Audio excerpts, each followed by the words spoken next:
My name is Jay Mumford, and I'm from the San Francisco Bay Area. Well, I've got multiple sclerosis, secondary progressive multiple sclerosis, and I was diagnosed in 2014. And as part of the search for therapies and treatments and a way to help my condition, I started doing my own research online, and I noticed that there was a number of people that were referencing stem cells and how stem cells had, helped them with multiple sclerosis. Prior to my first treatment, I was having a lot of difficulty with my voice. I'm a teacher, college teacher, instructor, so I lecture and I have to speak and project my voice.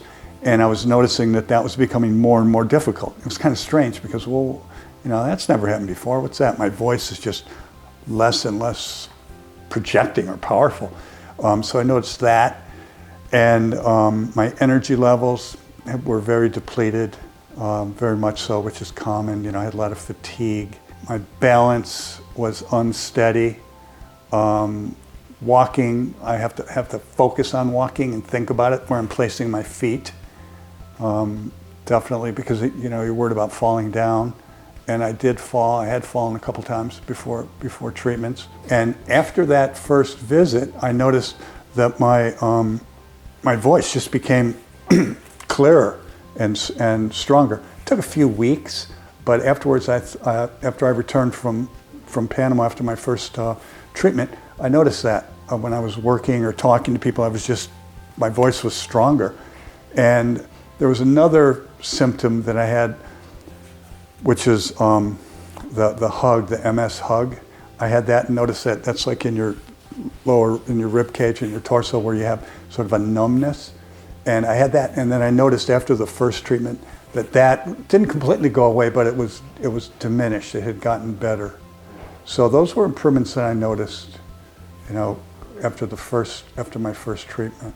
After treatments, my energy is better. I just still don't have the energy I wish I had, but it has improved. It has improved. I mean, things like getting up in the morning and taking a shower. Before stem cell treatment, I would never do that because that would use up all my energy for the day. So you'd have to kind of like ration out your energy during the day.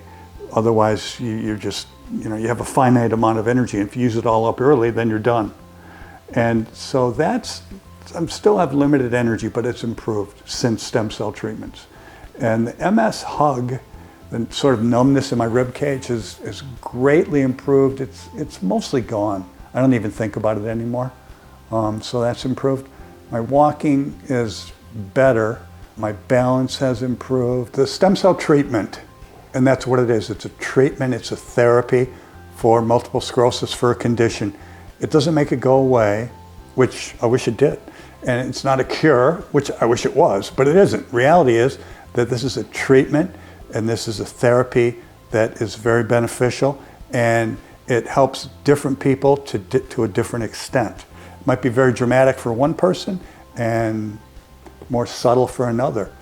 For me, it's been kind of subtle improvements, but they've been gradually, they've been growing, and they've been building on each other and increasing. So I'm very hopeful that I can continue down that path. So it's not a cure, but it's a treatment.